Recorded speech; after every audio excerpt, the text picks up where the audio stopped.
Bom dia, lindos, maravilhosos, amados irmãos inscritos do canal.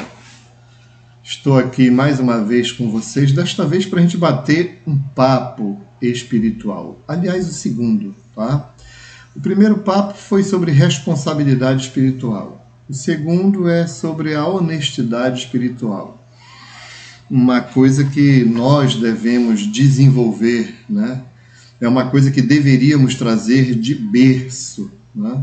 Porque foi desde muito pequeno que aprendi com meu pai e com a minha mãe que eu devia respeitar o alheio, coisas que não me pertenciam, né? Então, isso aí serve, na verdade, de parâmetro para tudo na vida, para tudo, né? Tem pessoas que encontram, eu já vi na televisão, nos jornais, né? Pessoas que encontraram, por exemplo, 10 mil reais, né? E tentaram devolver esse dinheiro para o dono, né? Já aconteceu isso. E, enfim, né? Documentos e tudo. Apesar que uma vez eu encontrei uma carteira de documentos, foi a única vez que eu fui levado para a delegacia. Eu era criança, né?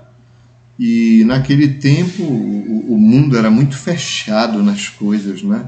Então eu achei a carteira do homem e tinha o endereço dele. E eu, na minha inocência, fui entregar a carteira na casa dele, né?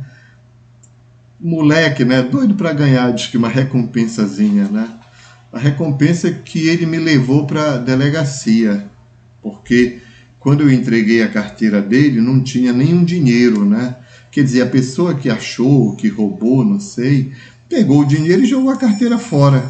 E eu, né, na minha inocência, achei a carteira e levei para entregar para o dono, né? E ele me levou para a delegacia. Eu era menino, tinha o quê? Uns 8 anos de idade, mais ou menos, né? E aí o papai foi lá, na delegacia e tudo. E o papai na época era influente na cidade, era uma pessoa bastante conhecida e desfez todo o mal entendido e deu um sabão no cara, né? É assim que você agradece a criança que foi entregar, sabe, talvez até na esperança de ganhar um muito bem, um muito obrigado, né? Você fez a coisa certa, né? Mas não, me levou para a delegacia. Então, naquela época, infelizmente, era assim, né? Quer dizer, por um lado era ruim, mas por outro era uma coisa correta para se fazer, né? A gente talvez ache errado porque nos nossos dias os valores ficaram invertidos, né? Mas eu agradeço tudo que eu aprendi, né? Então, o que é a honestidade para mim, né? Como é que eu entendo a honestidade? É que se algo não me pertence, não é direcionado a mim, eu não tenho por que como é que é a palavra? Usurpar aquilo, né? Tomar como meu se não é meu, tá? Então eu vou citar aqui um exemplo de uma pessoa dita cristã, né? Um caso onde o marido veio se queixar da esposa, né? Que se dizia cristã. Qual foi o delito que ela cometeu? Simplesmente ela acessou o telefone do marido.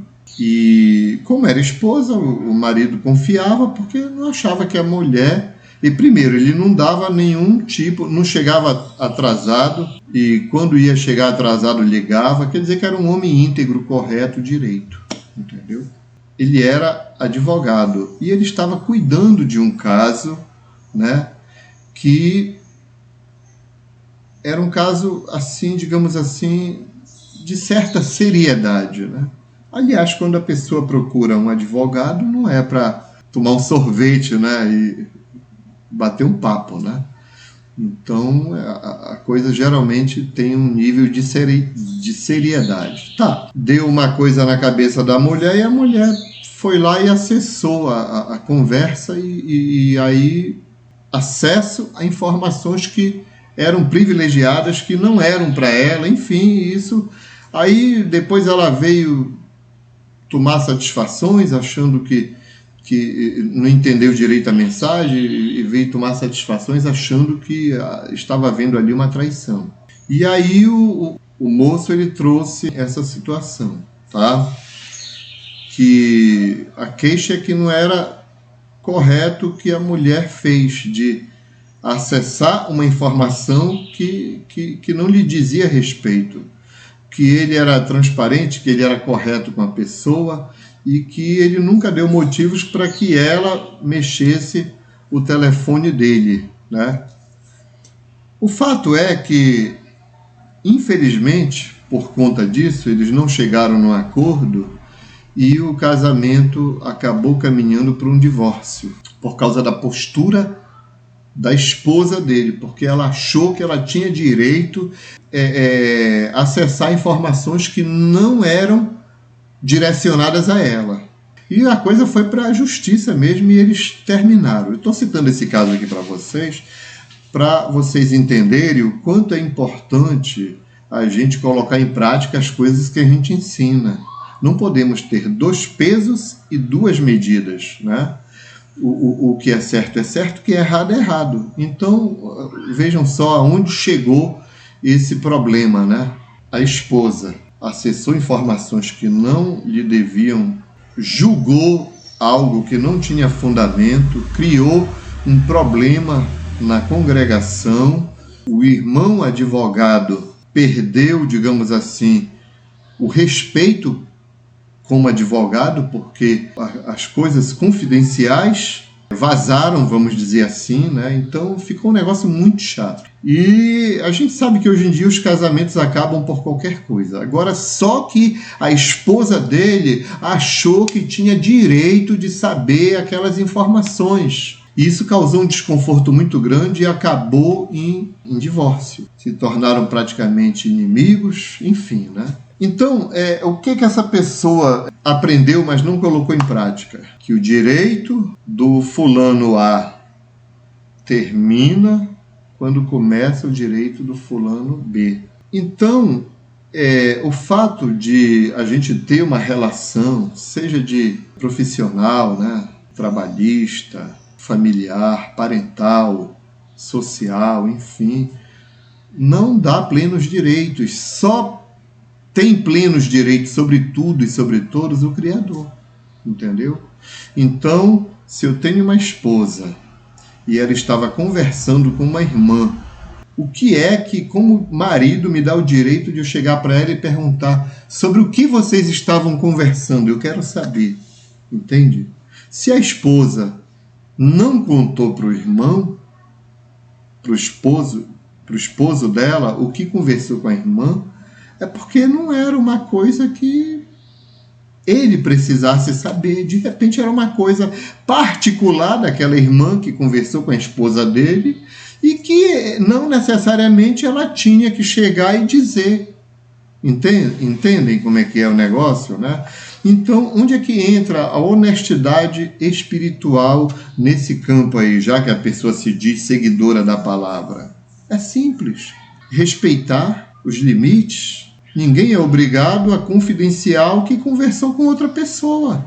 A pessoa pediu segredo e não é uma coisa grave que vai afetar ou ofender ninguém. Por que o segredo tem que ser revelado para A, B, C? Uma vez eu atendi uma cliente, há muitos anos atrás, era uma filha, e a mãe queria saber o que essa filha tinha conversado comigo.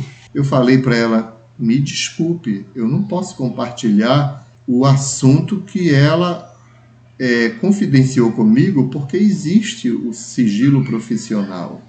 Eu não posso ficar... Eu lamento, pergunte para ela. Se ela achar que deve compartilhar com a irmã, compartilha. Senão, não vai ser eu que vou violar uma coisa que é confidencial. Entendem? Então, existem situações e situações, né? Então, as pessoas têm aquela ideia de que tudo tem que ser compartilhado.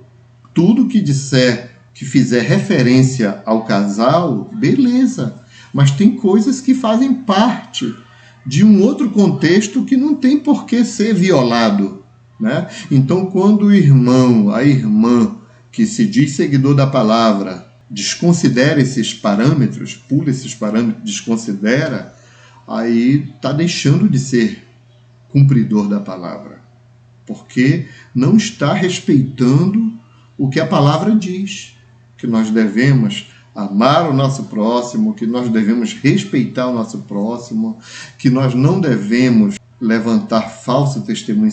Tem um monte são 613 leis que governam o proceder bíblico. Então, a gente tem que ter cuidado. Então, é por isso que muitas relações terminam, elas acabam entrando numa ruptura. Por quê?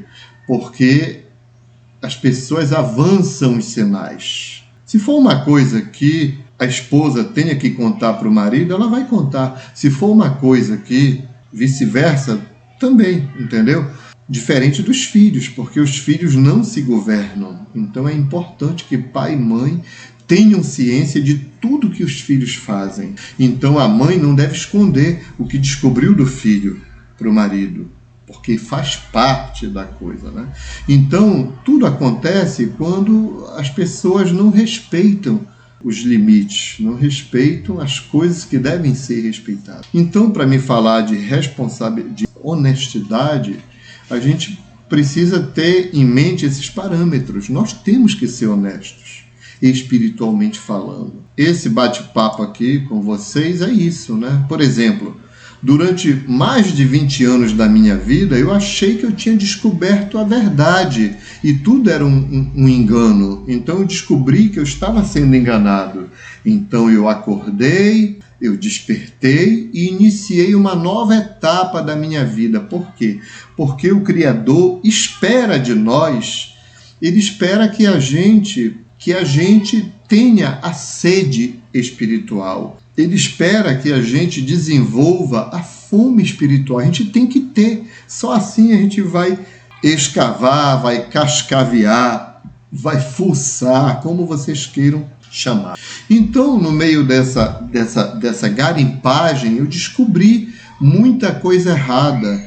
Me enganavam dizendo que o nome do Criador era Jeová.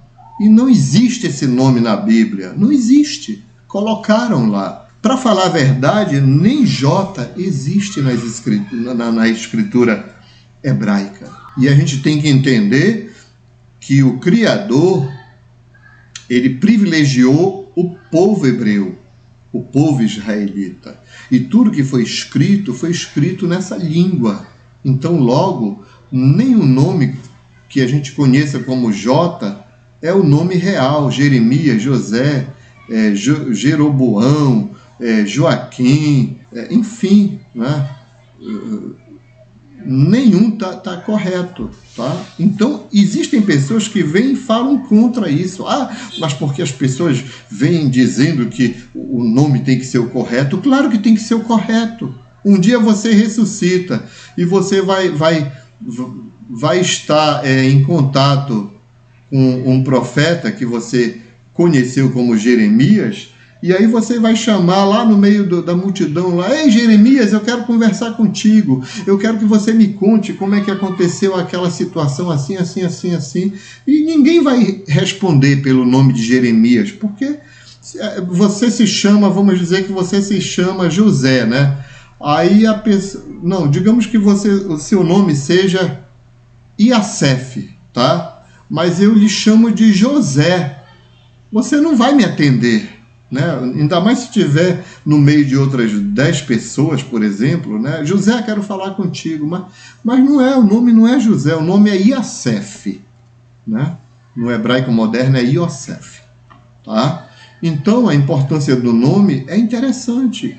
Eu me chamo Eduardo, mas se a pessoa me chama de José Luiz, como é que eu vou atender aquela pessoa? Não vou poder atender, porque não é o meu nome, né? Então eu já falei isso aqui no canal, tá?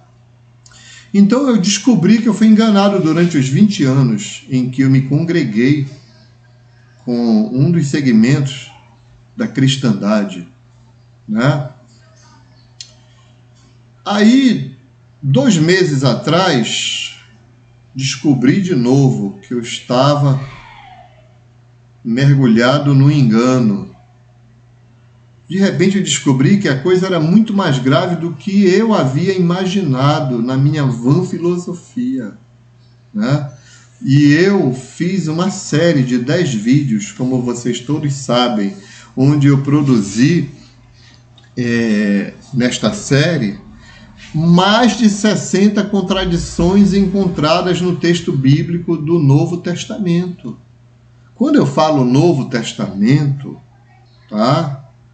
Eu estou falando de um documento.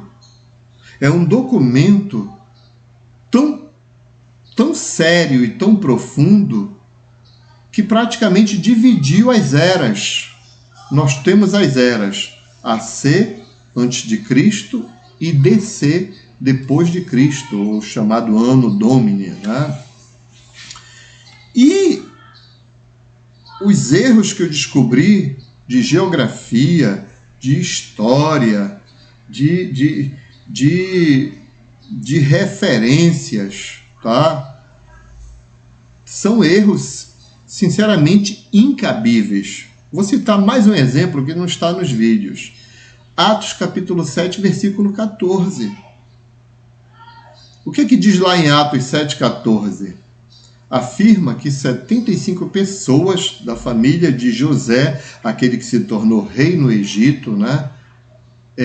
75 pessoas deram entrada na terra do Egito. É o que afirma Atos 7,14. Mas a gente vai... É só vocês conferirem na Bíblia de vocês.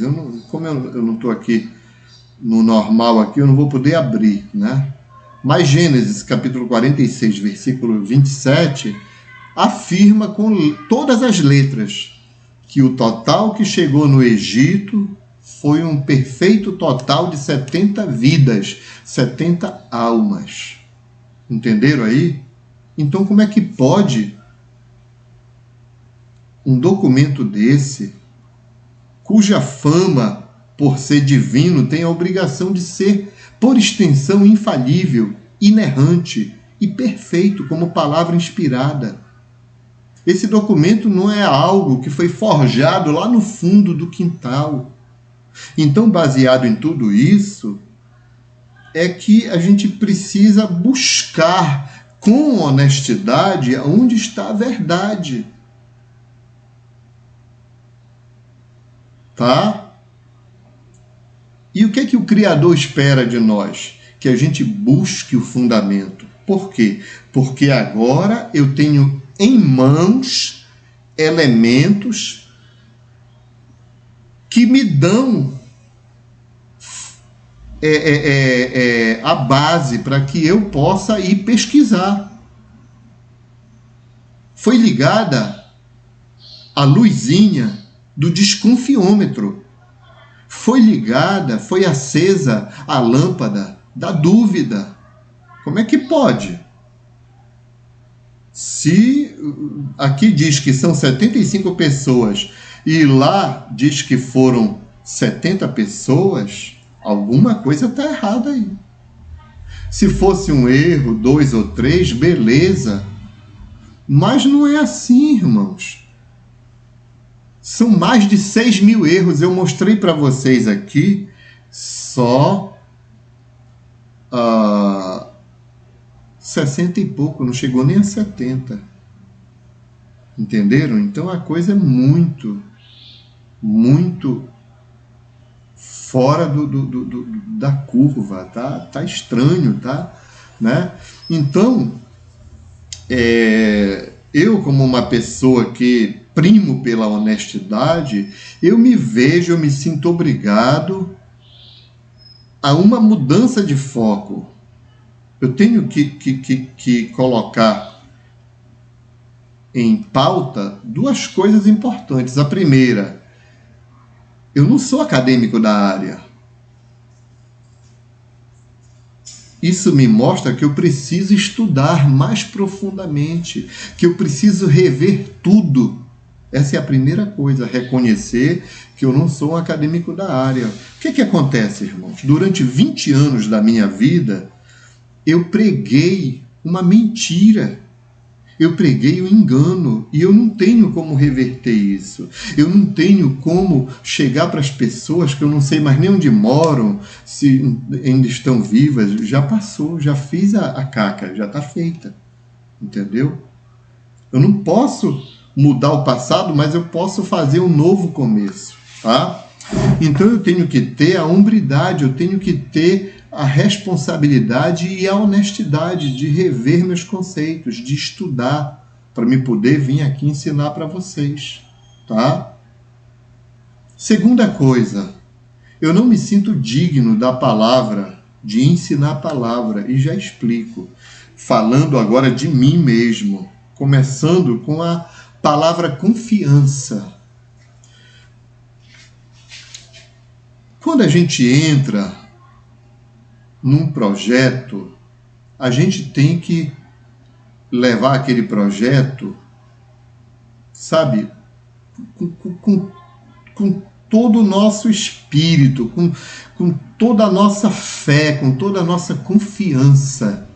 Aí que entra a confiança, é a gente acreditar no processo, né? Então, no meu caso, em particular, quando eu entro num projeto, eu levo a coisa de corpo e alma, eu me atiro de cabeça e eu procuro ser transparente, procuro ser direto.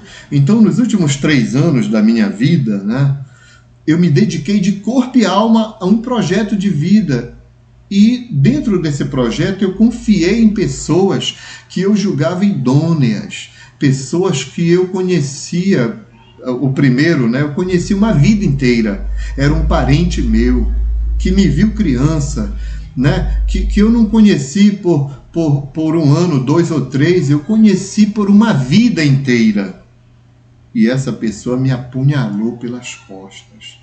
E a outra parte, né, que estava diretamente envolvido com esse projeto que durou 3 anos, enquanto eu fazia de tudo para levar a coisa, para funcionar a coisa, para a coisa terminar, sabe, coroada de êxito, a outra parte levou a coisa como um passatempo, levou como uma brincadeira, uma mera distração. Quando chegava na hora que a pessoa tinha que arregaçar a manga e mostrar que veio, a pessoa se acovardava e fugia da raia, tá? E esse projeto, enquanto para a pessoa talvez não fosse importante, porque se fosse importante tinha arregaçado a manga, né? Da minha parte, eu arregacei a manga, porque esse projeto não era apenas uma coisa assim de só menos importância. Esse projeto, ele envolvia redenção, ele envolvia estabilidade espiritual. Mas não sou eu aqui que vou jogar a culpa em cima de ninguém, porque se o outro lado tem uma culpa, mas a maior culpa, a grande culpa foi minha, em acreditar na nobreza humana.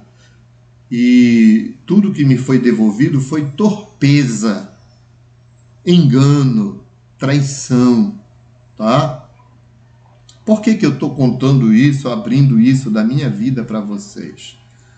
É simples, porque para eu chegar aqui para vocês e ensinar a palavra, eu tenho que ter, em primeiro lugar, coração. Coração eu tenho. Conhecimento eu tenho. Eu achava que tinha. Não tenho. Responsabilidade espiritual eu tenho. Tá? E amor também pelas pessoas eu tenho. Mas só que tem um problema. Hoje eu sou solteiro. E eu não sou solteiro por opção. Tá? E como eu já falei antes, eu não vou colocar a culpa em ninguém pela minha condição atual. Tá? A culpa é minha porque eu desdenhei o conselho que me foi dado, eu desconsiderei a sabedoria que advém desse conselho e eu fiz assim para a experiência de quem me aconselhava. né? De quem sabia muito mais do que eu, que era um jovem. E quarto, eu desprezei os sinais, né? Foram dados muitos sinais para mim e eu paguei para ver. Como todo mundo faz, eu paguei para ver. E paguei e tive que pagar pelo erro. Ok? Então, durante 20 anos, como eu já mencionei, eu pus fé numa poderosa organização mundial que me levou cativo e que sequestrou a minha subjetividade. E de certo que isso, quer queira, quer não queira, influiu em determinadas decisões que eu tomei no decorrer do processo. Hoje, eu não tenho vergonha de dizer, eu mato um leão a cada dia para me fazer o que é correto. E embora eu me esforce demais, infelizmente em alguns momentos eu perco a luta contra mim mesmo. Eu não vou dizer aí que a culpa é do inimigo, como fez Eva, né? O que foi que tu fizeste? A serpente me deu da fruta e por isso eu comi. Aí Adão, quem te informou que tu estava nu? Foi a mulher que tu me destes. Ela me deu da fruta e por isso eu comi. Então ninguém assume os seus erros. Mas eu gosto de assumir os meus erros. E Romanos, capítulo 7, versículo 15, diz, nas palavras de Paulo, né? Embora esse Novo Testamento ele seja questionável, mas ele tem muita sabedoria para nos passar, muita sabedoria para nos orientar. Então ele diz, pobre de mim, homem miserável que eu sou, porque o bem que eu quero não faço, mas o mal que eu não quero, este é o que eu pratico. Então, anotem esse texto de Romanos 7,15 e leiam vocês mesmos. E vê se isso não acontece com vocês também. Então, eu já me aconteceu um erro uma vez que eu vim aqui com vocês, quando eu estava ensinando, e disse, olha, gente, eu não estou me sentindo bem, eu derrapei espiritualmente, né? E eu tenho que organizar a minha vida. A verdade é essa, eu tenho que organizar a minha vida para me poder voltar a ensinar ela para vocês aqui. E ao mesmo tempo eu tenho que absorver mais conhecimento, porque tudo que eu tenho ensinado para vocês, 75% está certo, mas 25% eu tenho que rever, porque não está legal. Tá? Então eu quero voltar a ensinar para vocês as coisas, mas ensinar com propriedade.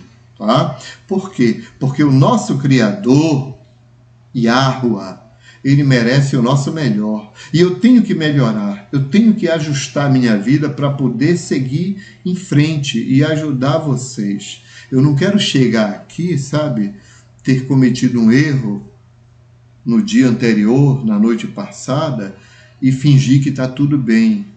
Não é legal. Nem para mim, nem para vocês, e muito menos como Criador. Tá?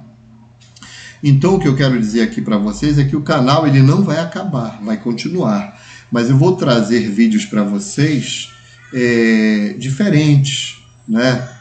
Tá certo que às vezes eu vou colocar uma pitada de Bíblia, porque ela faz parte da minha vida, mas já não vão ser vídeos exclusivamente espirituais.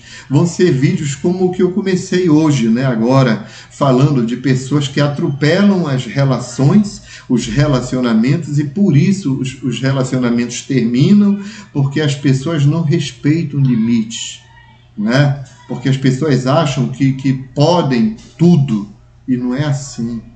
Né? Então, muitas vezes, se o marido ele está entristecido para o lado, né? E de repente é uma coisa que ele não se sente à vontade contar para a esposa, isso aí não deve ser um motivo para o casamento entrar em colapso.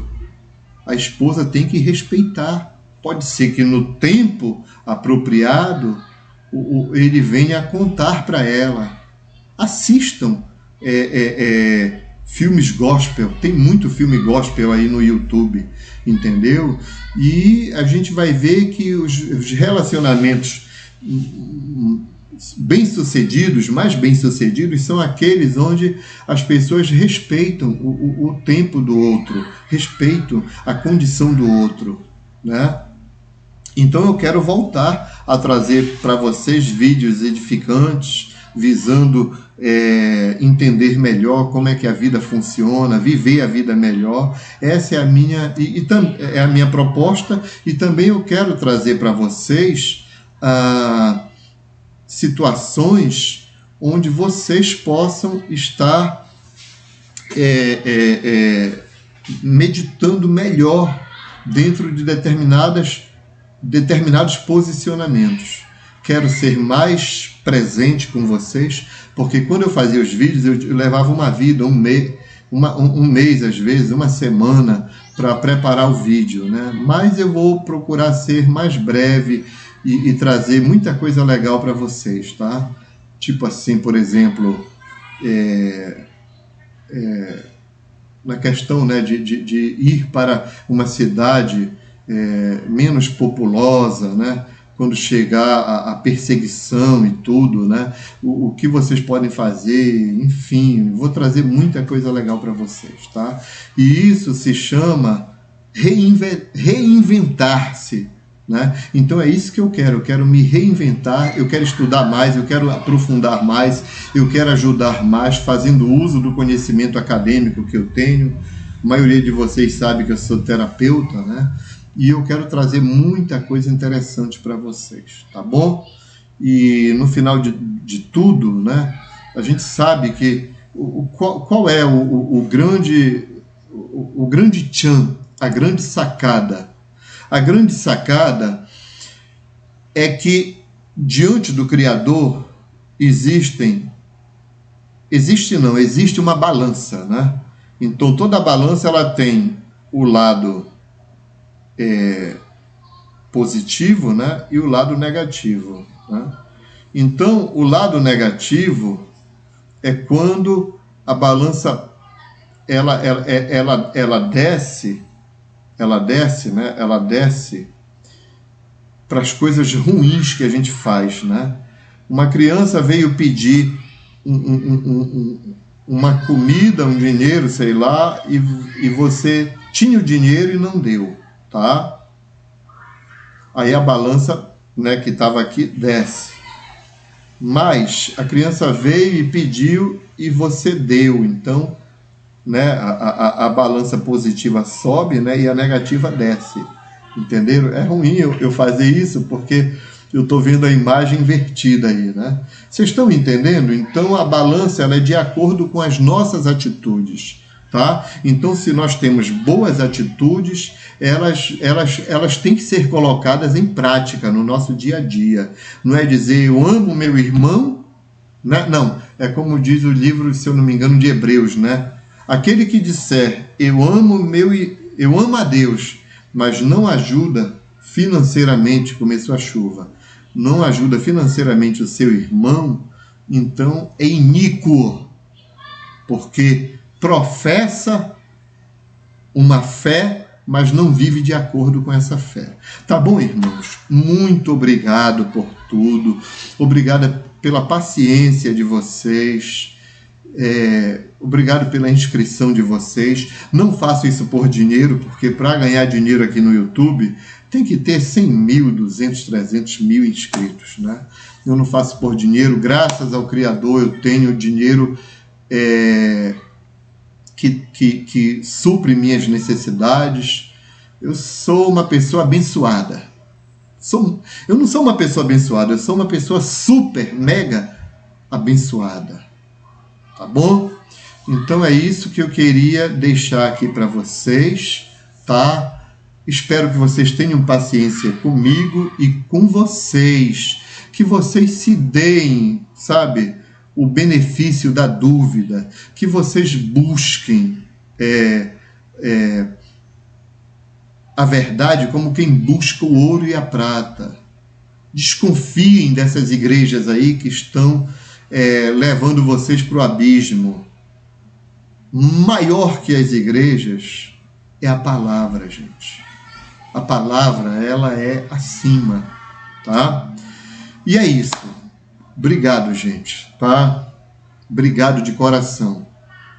Não fiz a oração no início e nem vou fazer agora, porque na realidade foi um bate-papo, tá? Mas eu desejo que a bênção do Criador Yahweh seja sobre todos vocês indistintamente, sobre a família de vocês, esposa, filhos, maridos, né, amigos, parentes, vizinhos, sobre todos seja, né?